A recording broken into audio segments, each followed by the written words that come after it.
Hey arm wrestlers, Brian Shaw. Maybe in a few years we'll know him as 11 Slayer. He has started to pursue arm wrestling. He will have his first match versus Eddie Hall on King of Table 13, and he's preparing for that match and some bigger arm wrestling goals. In this video, let's check what is his potential, let's check how is his training, and I will give my critique on his training. Let's see what he's doing good and maybe where he could improve. Let's check out some of his training videos. I got him from Instagram. I know he had also a workout with Devin Larrett where he did a bunch of training there, but we're gonna talk about that at the end of the video. So one of the things I see him doing is a little bit chain pronation tool. I don't know, like half of the tools in arm wrestling really doesn't have names. And he's doing a little bit of side pressure as well as pronation movement. I think we have this. Let me go find it and let's set it up on table. Yeah, we had similar but not the same. But I have no idea where it is.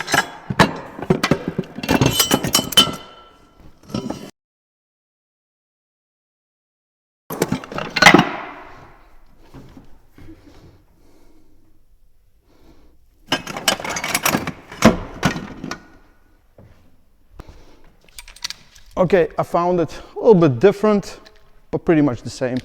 Let's set it up on table.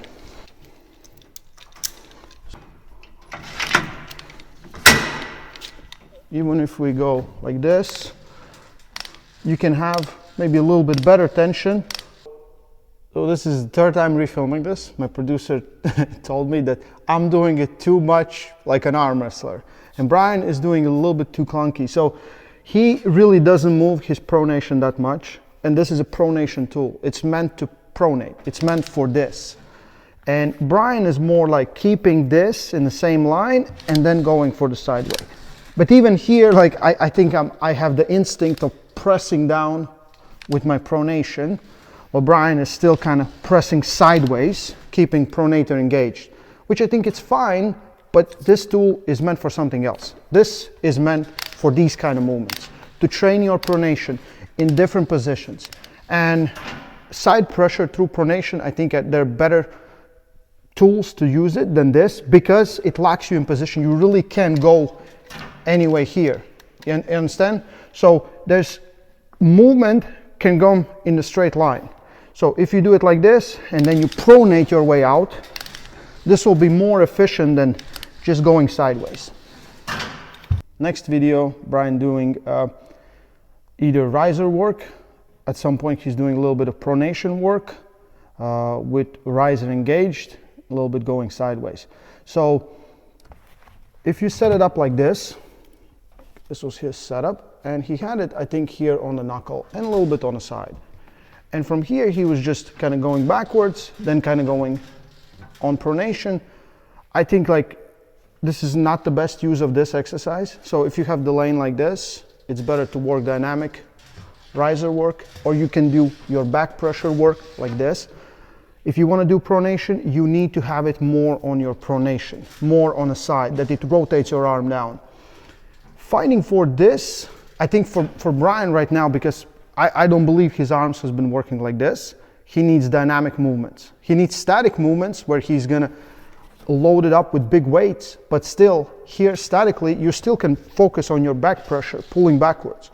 And he's doing a little bit too much micro movements, like there's not a lot of movement, it's more about static, and positioning kind of changes. So if I want to do like where it's between the riser and the pronator, I would do it like this, I would set it here, and if I just want to go in and out of this, I would keep the angle tight and keep this. If I want a more side pressure based, I move a little bit to the side and keep the same tension going right here. If I want to do dynamic work, I would do it like this, opening my arm, lift it up, lift it up, lift it up like this. It's not a bad exercise at all. I just think there's a little bit some ways to improve it, because what you're trying to achieve, is it back pressure, is it pronation, or is it riser? It's really hard to do them all at the same time, and sometimes in arm wrestling, like if you take a grip like this, not grip, but you set it up like this, all my tension is going here. But that's not necessarily a point where your opponent's gonna attack, because they can attack anywhere lower on your hand. And while you're protecting this, it doesn't matter if you get turned here. So for this, I think for him, just to get that movement going, my recommendation would be this. Just to get the riser movement, because you will feel your back pressure engaged in a correct position, so you can actually feel it, how it would work in a match. Like climbing higher, climbing higher, climbing higher. I'm rewatching the video, and I do feel like he was trying to do pronation, not riser work. The setup is like it's on a riser. If you do pronation, you want it anywhere on the side of your hand, like here. So, and then as you move, you pronate outwards. As you move, you pronate outwards. If you do it set up like this, you're really fighting someone on your same height, that someone is pulling you in a top row. If you set up there, it's going to mimic more what someone does when they're pulling you in a hook position. So I would say in training you need both, but if you want a pronator, you want it on the side of your hand. It could be like this, it could be just wrapped around the thumb like this. But all these variations will work better than keep it so high as it's kind of on the middle. On the middle, it's not really riser and it's not really pronation. So next video I'm looking at is Brian doing some pinching, throwing and catching plates. So for most of the time, I say these are grip exercises. These are not arm wrestling specific exercises. Of course, catching and releasing definitely helps to build on some strength. But if that's something you have been doing already and you're good at it already, you should move the exercises closer to arm wrestling position where your fingers and grip is engaged in this kind of position. So in this video, Brian is doing wrist curls on a machine. So it's isolated wrist curls, which means your wrist will work in this position. It's hard to tell, but from what I can tell, he's doing it from this position to here, which in my opinion is not full position. Yes, this would be the starting position, but he's most likely starting a little bit cupped because it's easier. That's how we all the time cheat ourselves a little bit. And he stops here. I would think his wrist goes all the way down here. So this is our analog to that. We would set up like this. First things, what we need to understand when doing this kind of exercise, where we're working. So do we want to get stronger in this position, or we want to get stronger when the wrist is already bent? Because both positions are very important. How we can change that is, so 90-degree angle in a moment of maximum tension. So if I'm like this is where the maximum tension will be. I usually suggest going back on your wrist a little bit, so you start from a negative position, because then it's easier to get to that positive position, because you never know how much the referee is going to bend your wrist back. And then you cup in as much as you can. You don't stop like right here. Like this is not a wrap. Like I wouldn't count this as a wrap. You're trying something, but you just can't. So you want to be strong. As you cup your wrist, you want to be stronger. If you notice, as you're training, sometimes you put on bigger weights and you can do the first part of the movement, but you can't finish at the end. So that means you are not as strong here as here. And that will mean in a match, when you cup your hand, you can go deeper. Like that's the maximum. You can go deeper. And athletes that can actually flex deeper and go deeper will have a huge or bigger advantage than their opponent, because you're literally taking away everything from them. Your wrist is bending and going where it wants, and they're staying at the same position. So let's say I want a starting position. This is what I would work on from here and would go. And like everything else, pause here, pause here, pause here, pause here.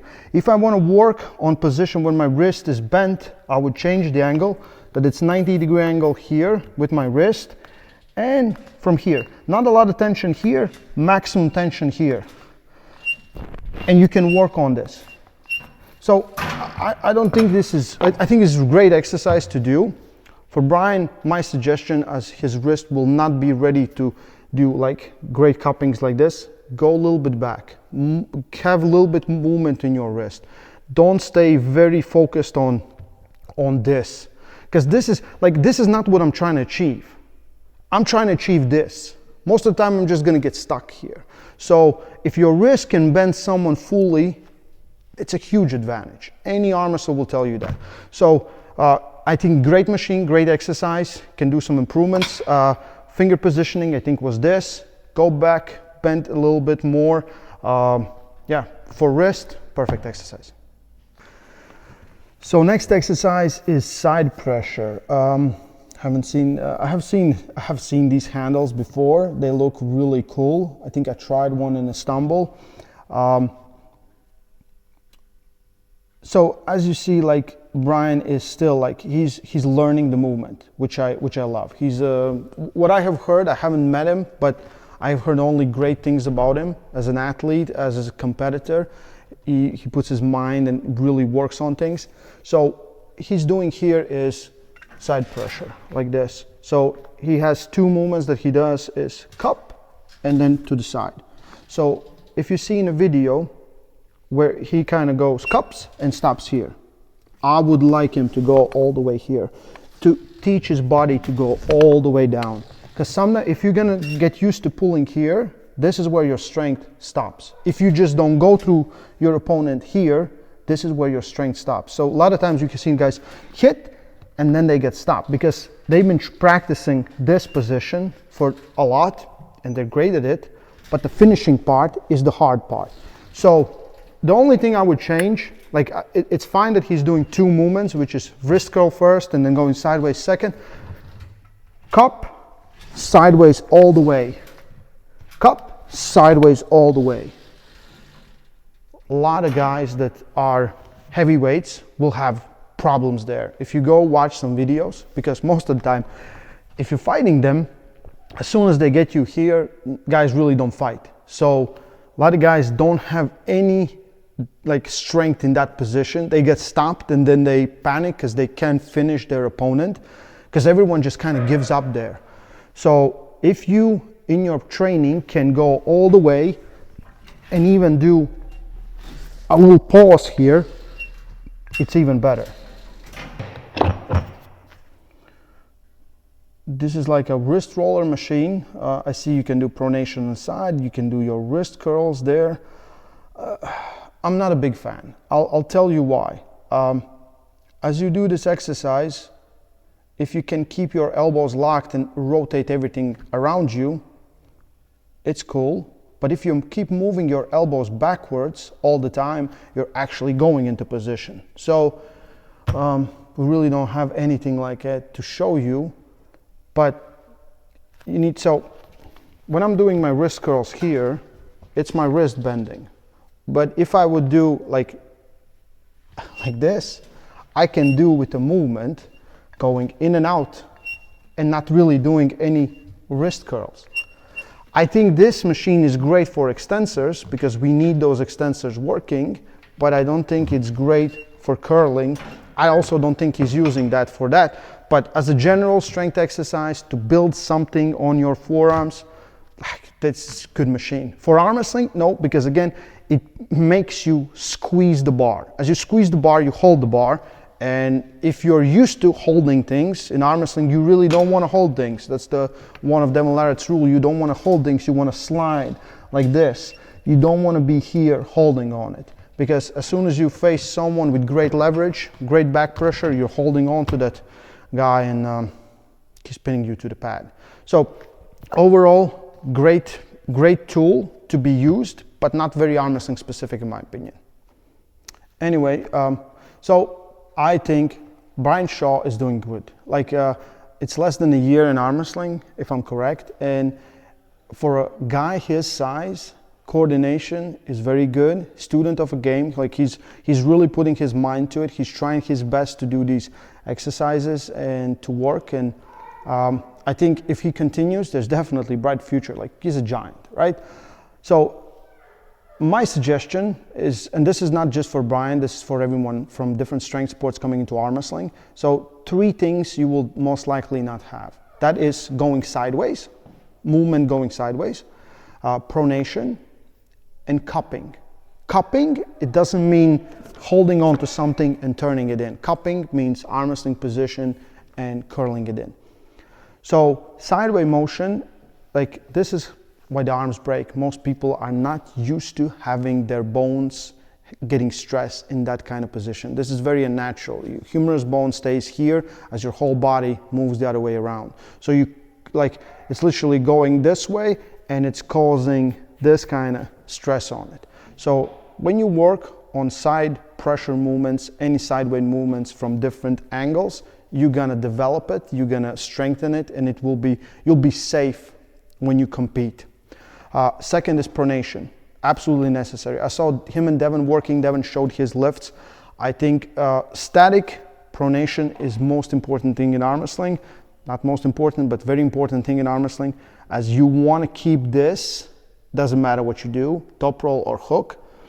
But as the muscle of pronator still hasn't get used to this, you need to do dynamic work. So any kind of dynamic, isolated movements together with back pressure, you need that, because in a static position, the muscle will get stronger only in position that you are. So if you're holding your arm like this is where your pronator will strengthen it if you load it on the side through pronation. And the last is cupping. Cupping through the fingers. Understanding this is arm wrestling grip, keeping your fingers here. It's not squeezing, but it's sliding. It's sliding, it's doing this. So understanding these 3 motions and 3 movements would be the thing where I would spend most of my time in gym training. Everything, like, doesn't matter how much you add to your back pressure when your pronator is failing, right? It doesn't matter how much you add to your drag when your fingers and grip is failing. So focus on those things. It's not for Brian, for everyone, and you will get better at arm wrestling faster. Most important is still arm wrestling. Get good training partners, get guys to get on table, get as many movements in as possible. There's technique in anything, and the way to develop technique is not by looking at someone, it's doing it, and doing it many, many times. I'm very excited to see what the future holds for Brian Shaw. I'm very, very excited to finally meet him on King of Table 13 with his first match versus Eddie Hall, and see where this giant can go in arm wrestling. At the start, and I wasn't like, there's a lot of strongmen coming into and a lot of powerlifters, bodybuilders trying arm wrestling, and they're all clunky and their movement is kind of, a little bit off. Brian's looking really good for someone his size, and he's just a beginning. I think in 2 years, we'll see someone that moves like an arm wrestler, and then he'll be a real threat. So hope you enjoyed the video. Stay strong. Love arm wrestling.